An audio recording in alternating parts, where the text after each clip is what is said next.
there, I'm Dr. Jackie Yee. I'm a board-certified plastic surgeon based out of Miami, Florida. I've been in practice for 19 years, and I specialize in aesthetic surgery and cosmetic injectables. So today, we're going to be talking about Restylane Kysse. What's great about this filler, it has a lot of support and a ton of flexibility. This is my patient, Elif, who has never had anything done on her lips. I met her today to talk about how to enhance her natural, beautifully shaped lips. The approach that I'm going to use today is AART, or ART. Assessment, anatomy, rheology, and then lastly, the technique that I'm going to use for this patient.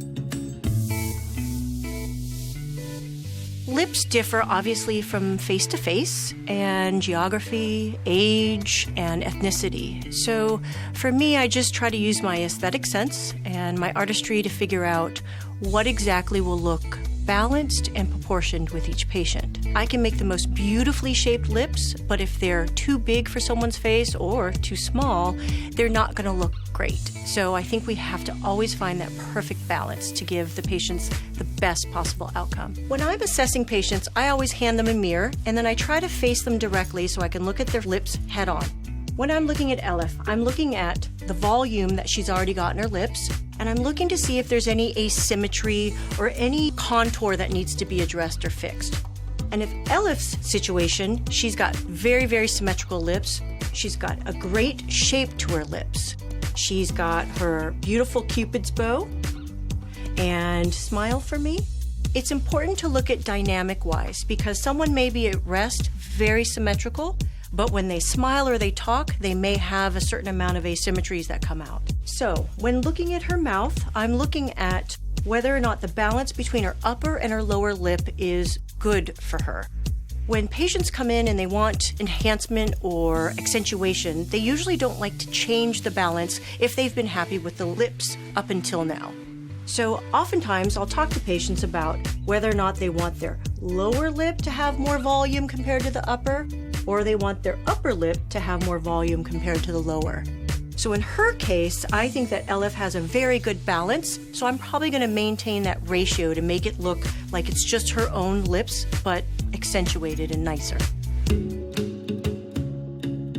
Let's look at some anatomy on her lips. We're going to look at her philtral columns, which delineate her Cupid's bow, which delineates also her vermilion border, which outlines her vermilion body. And again, we've got vermilion border on the lower lip and vermilion body on the lower lip. And we've got her oral commissures. Those are all areas that we can safely and confidently inject with Restylane Kysse. So let's talk about the vascular anatomy. The facial artery comes up from the mandible and it branches off into the inferior labial artery that feeds the lower lip. It then continues north and it branches off to the superior labial artery, which feeds the upper lip. It's important when injecting to know the depth of both the superior labial artery and the inferior labial artery. They are both within the submucosa space, which is between the mucosa and the muscle. So staying superficial will keep you safe when injecting this product. What makes Restylane Kysse different and sets it apart from other current injectables out on the market is they've used the expression technology to specifically make this product for lips. So it's got all the nuances that I love that I need when I'm injecting lips. It gives me precision, it gives me lifting capacity, it gives me support, but most importantly, it gives me flexibility, which allows for the softness and the natural result that I'm always looking for in all my patients.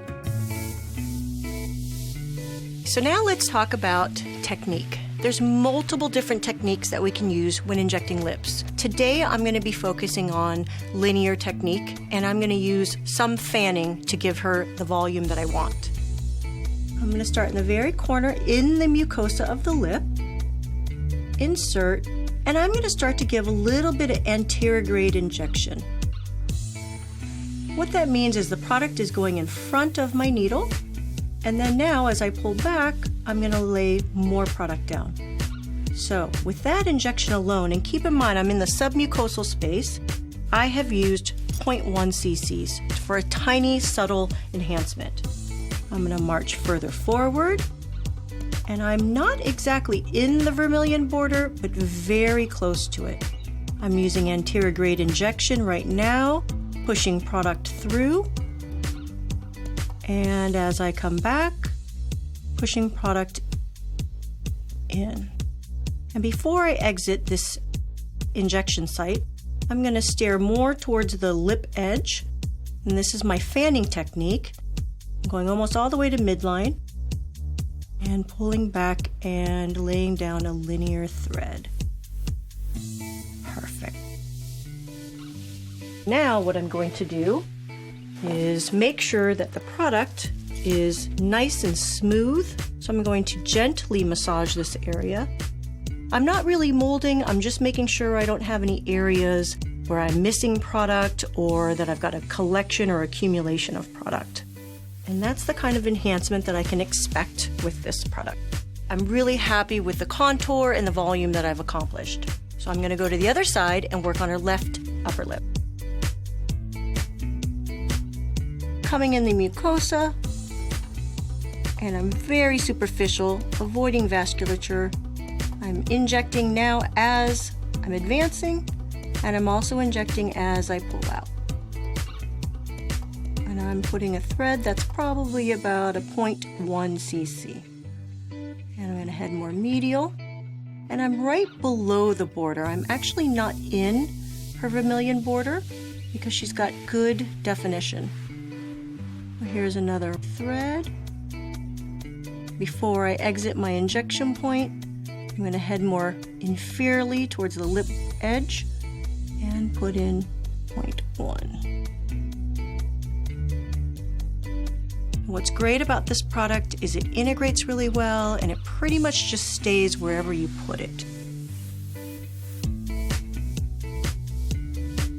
And I'm just going to use my gauze, making sure I don't have any gap areas. So that's her upper lip done with 0.3 cc's on this side and 0.3 cc's on this side. Now what I'm going to do is I'm going to start on her lower lip. And I'm going to use a similar fanning technique, but I'm not going to lay down quite as much product. Starting in the mucosa, not quite at the border, and a little anterior grade. And I fully intend to use a total of 0.2 cc's in each half of the lower lip. There's one, and then I'm going to split this one in a fanning technique, closer to the border originally, and then now towards the lip line. And a little bit more fanning for that lush middle lip. I'm just going to use my gauze and make sure the product is exactly where I want it to be. And I'm going to go to the other side to balance her out. Entering gently, anterior grade injection, and retrograde injection. And then I'm going to go medially or more centrally, and I'm going to fan. And ideally, I'm going to do it in the same exact number of fans or threads that I did on the other side. And you'll notice I'm injecting slowly and consistently. Perfect. And now again, I'm just going to gently massage. This is not a vigorous massage. This is just to ensure that the product went exactly where I wanted it to make sure I don't have any skip or gap areas, and to make sure I don't have any accumulations anywhere. So that's Elif with an entire 1 syringe of Restylane Kysse. I've got 0.6 in her upper lip total, 0.3 on each side, and 0.4 total on her lower lip, 0.2 cc's on each side. So I'm done injecting my Restylane Kysse, and let's see how the patient likes it. Here you go, Elif. Oh, wow. Do you like it? Yeah, they're so beautiful. It looks natural, it looks soft, your lips look fuller, but not a lot larger. I think it looks perfect. I feel beautiful. I think my patients are going to be thrilled with their Restylane Kysse results. I mean, who wouldn't want a filler that's been designed to give you natural-looking lips? I think they're going to be wowed by this product. As an injector, it makes me really excited and eager to give all these patients a beautiful lip outcome.